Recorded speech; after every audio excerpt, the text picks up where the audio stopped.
Governor McMaster, thanks for joining us. Welcome to Milwaukee and the Republican National Convention. I want to start off by asking just a couple quick questions about what we saw happen this past weekend with the assassination attempt against former President Donald Trump. Tell me your initial reaction to that when you heard that news on Saturday and how you think things are going right now. Of course, like the rest of the country, I think I was shocked. And actually, that had been something that I had been worried about. I remember when they shot at President Ford, and then of course President Reagan.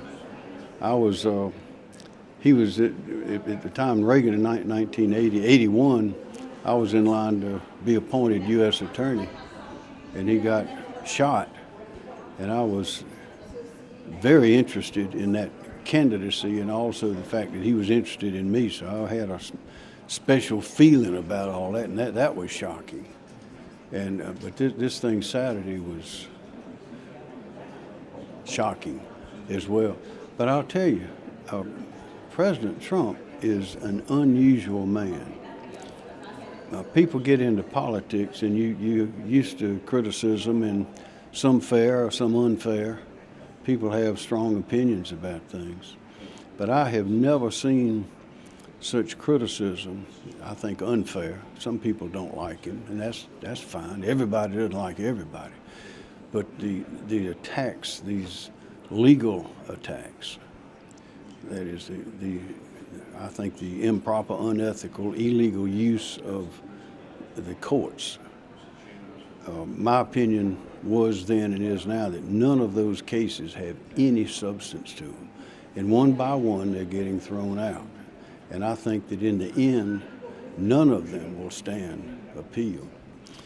But you look at Donald Trump, who from the very moment he announced has been under attack by his opponents, the left, and people in between. And they've tried to put him in jail. They've criticized his family, they criticized his work. And the only thing left was something physical like this. And then there that came with an attempted assassination. But for his turning his head slightly to look to his right, that bullet would have gone in his head, and he'd be dead right now. And that was on the minds of people last night. And I tell you, it was on his mind too. When he came walking out, that was his first public appearance. And I was sitting up there in that family box, and I could see the tears in his eyes when the people were cheering and supporting him. And you don't see that sort of thing very often, but I saw it then anyway. So the enthusiasm, the love is the right word, the support, the excitement in that arena yesterday and last night, particularly when he came out, was something that this is my 10th Republican National Convention, and I have never seen anything like that.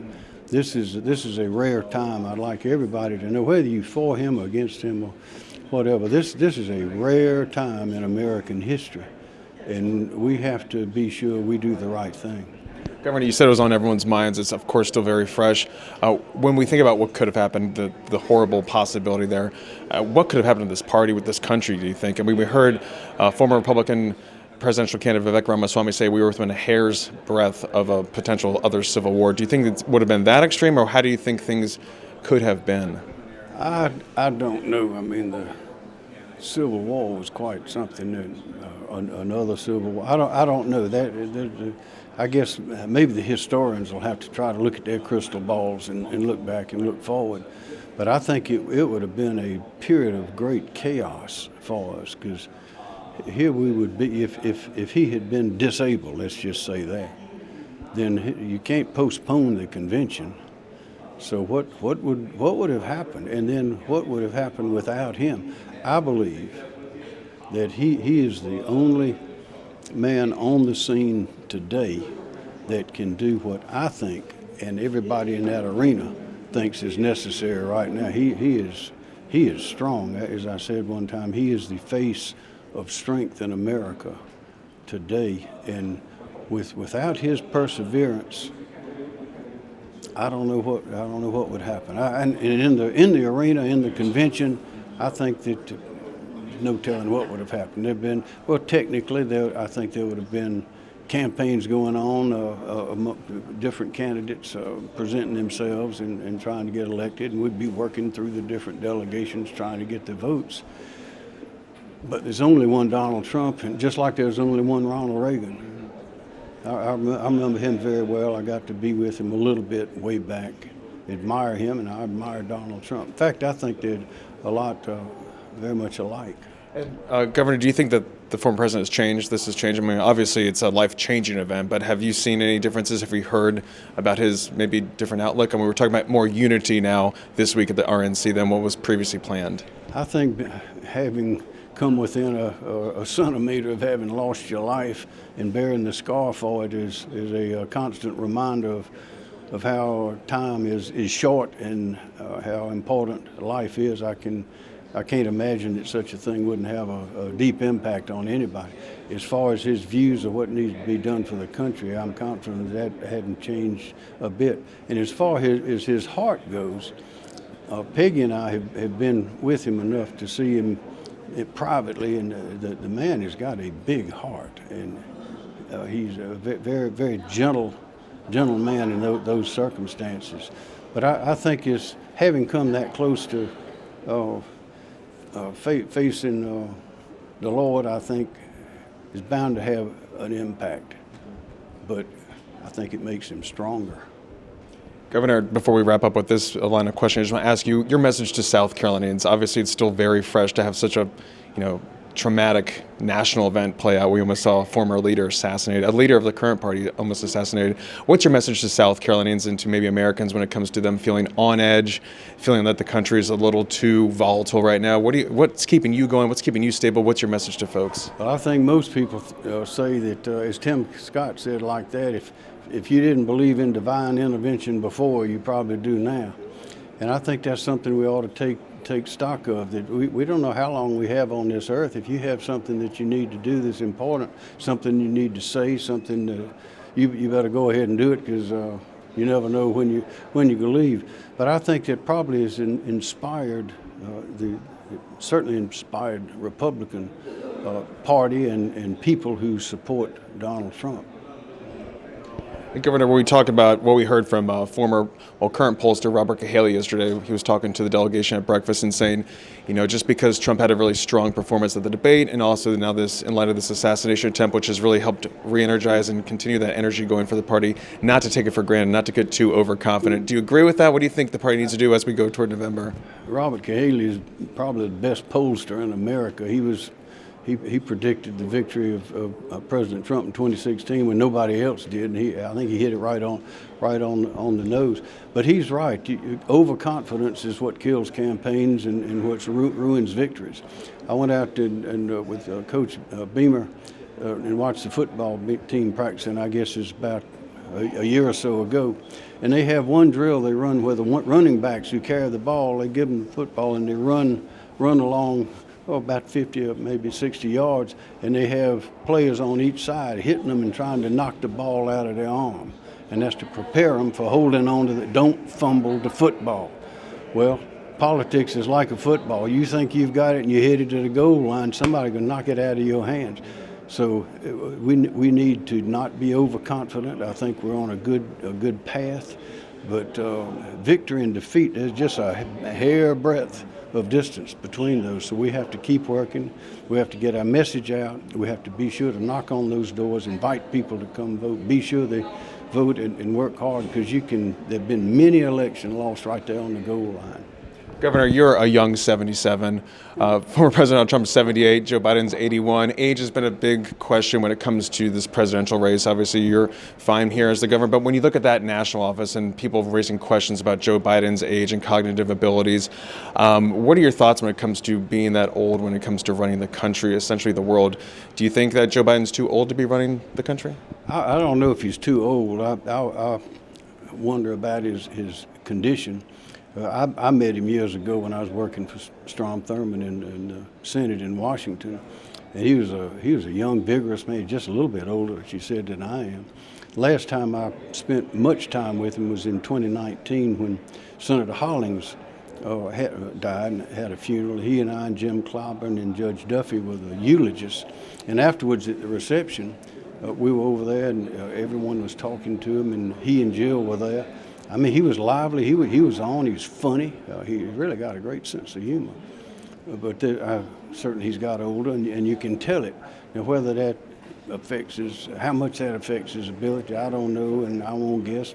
People who know him a lot better than I do say it doesn't affect him, others say it does, but the people who voted for him all over the country, and that's the way democracy works. And I don't know if there's some rule that once you get to be so old you can't do this or that. I think it depends on the individual, and everybody will just have to make up their mind as to whether he's not as fast, he's not as swift physically as he was, but as far as making decisions, everybody will have to make up their own mind on that. Governor, just a few more questions here. You cast all.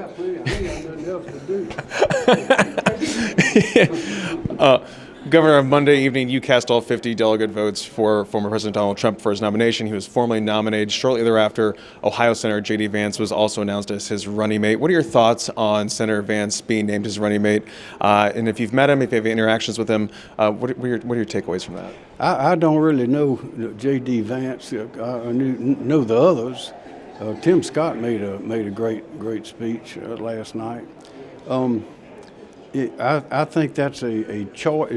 A president or any leader in a position like that has to make their decision on the person they think will be the best to work with them. And there's a lot more to working with somebody than just your resume and your experience. There's some other potential candidates that had a lot more experience than J.D. Vance does, but his has been very important experience.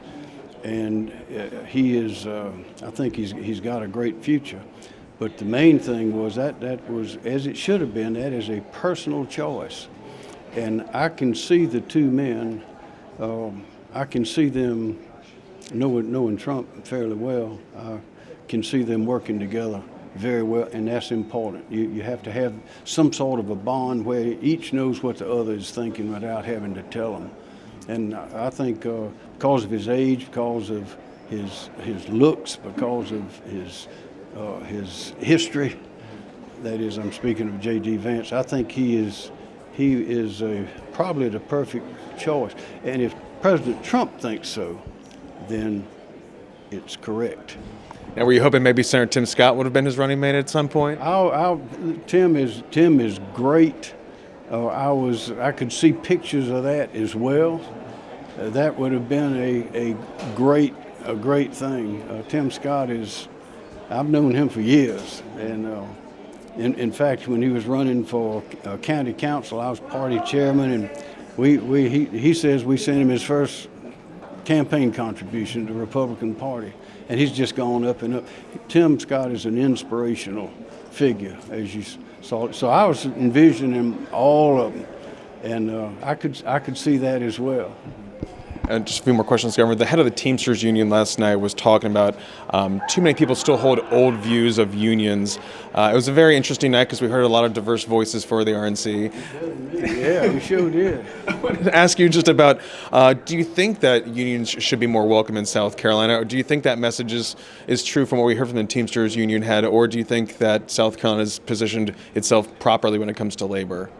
I think we're positioned properly. But I want to remind myself that a labor union or any other group, they have a structure, they have an organization, but also they have people. And anyone working in South Carolina that's in a labor union is still a South Carolinian, and they have a voice, they have a vote. The government has obligations to them, they have obligations as citizens. But I think that the Republican Party has always been known to have a big tent. And we certainly had a big tent last night. And it's probably going to get bigger tonight. I don't know who all is going to be there. But anyone who believes in the philosophy, the goals, and the candidates of the Republican Party is welcome to support these candidates. That doesn't mean that someone that voting supports every position of the party. It certainly doesn't mean that the party or its members support every position of those who support the party. But there is common ground, and I think that's what President Trump is looking for, is the big picture and common ground. Because my belief is that the vast majority, very vast majority of the people in this country, if they stop and think about it for a moment, they will realize that the things that the Republican Party stands for are the things they stand for and believe in as well. And I hope that includes everybody. I hope everyone knows there's an open door. And we're seeing that, too, with your predecessor, former Governor Nikki Haley, speaking tonight. She wasn't originally invited to speak. Now she is. She was the last presidential candidate between Trump and this nomination. What did you think about her candidacy? And when you're talking about this big tent and room for that kind of thought process, the policies that she stood for? I couldn't hear you there. I was going to say, what did you think about her candidacy and her platform versus Trump's and how she fits in this big tent party? Well, I thought her candidacy was a very strong candidacy, and it turned out to be that way. I was in a race with her, along with a bunch of others in 2010 with Nikki, and she's a tough competitor, no doubt about it. And I know people would be very interested to see what she has to say tonight. But I think, again, this is President Trump. He's got the door wide open. He wants anyone who wants to come in, anyone who wants to be a part of this very. Excuse me. I think President Trump has opened the door wide and made it clear that anyone that wants to be a part of what the Republican Party is trying to do in the country is welcome to be in it. Governor, you've been to 10 conventions now. Tell us some of your favorite moments. 2008 had some big moments, 2016 as well. Give us some of your favorites.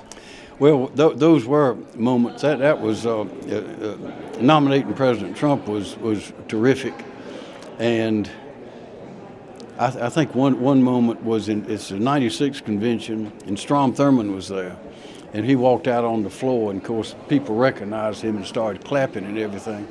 And this fella came by, an older guy, came by and said, "Hey, Strom." The senator stood up. He said, "I'm," whatever his name was, and they shook hands. And he said, "Do you remember you gave my wife a big kiss in the Peach Parade in 19 whatever it was?" The senator says, "Well, where is she now? Bring her down here and I'll kiss her again." He was a legend, but there have been a lot of great moments. That thing with the Code Pink, I think it was. I was sergeant at arms. That was in 2008 in McCain, and we were on the lookout for them. We were supposed to be keeping people in and out. I had a bunch of folks helping. They were doing the work, and all of a sudden, right around from where I was in the convention, this woman jumped up, and she had an overcoat on. That's how she got in, but her clothes were pink. So she got up and started hollering something. So I was supposed to go do something. So I and some others went over there, and we gently escorted her out. She didn't fight. But the question then had all these law enforcement people outside in the concourse, and they said, "Now what are we going to do, General? What are we going to do?" I said, "Well, let me talk to them for a minute." So I think there were two of them there about it. So we talked. They said they wouldn't do it again. The question was, should we charge them with something? Or I said, "Promise you won't do it again. We'll let you go." They said, "We promised," and they left, and I went on back in. But another thing happened then. Brian Sterling was one of my assistants, who, of course, is running the Department of Corrections now. And Brian was at one of the gates. They had tight security, and nobody was supposed to get in, wasn't supposed to bring anything in that wasn't authorized. So somebody called and said, there's a lady out here that's got a big bag that has some clothes in it. Looks like a dress, and we don't know who she is. What should we do? So then they got Brian on the phone, and Brian said, yes, they won't let her in, but she says that she has clothes for Sarah Palin to make her speech in tonight. That's when she said the difference between a soccer mom and lipstick, his lipstick, soccer mom, and what candidate or something, whatever it was. But so I said, Brian, do you think she's telling the truth? He said, I think so. So they let her in, and sure enough, a little while later, here came Sarah Palin walking out on the stage and had on those very clothes. And I wonder what would have happened if Brian Sterling had not been there to let her in. But all kind of things happened. The great thing is we just had a breakfast with Glenn Youngkin. And we've got great leaders in the Republican Party. We had they say a great bench. But I would encourage, as I did then, all the people, particularly the young people, they're leaders. They need to be a leader. This is one of the best things you can do, is get involved on the political level with your country. But that's what you meet. You go at these conventions and you see people that are dedicated to the country the way they see things ought to be. They are dedicated. They're willing to give time, give money, give life away from their children just for a while to do probably the most important thing that they can do, and that is to keep this country strong. Because if this country falls, so does the whole world. That is when we will be in chaos. Governor McMaster, thank you very much. Anytime. Thank you.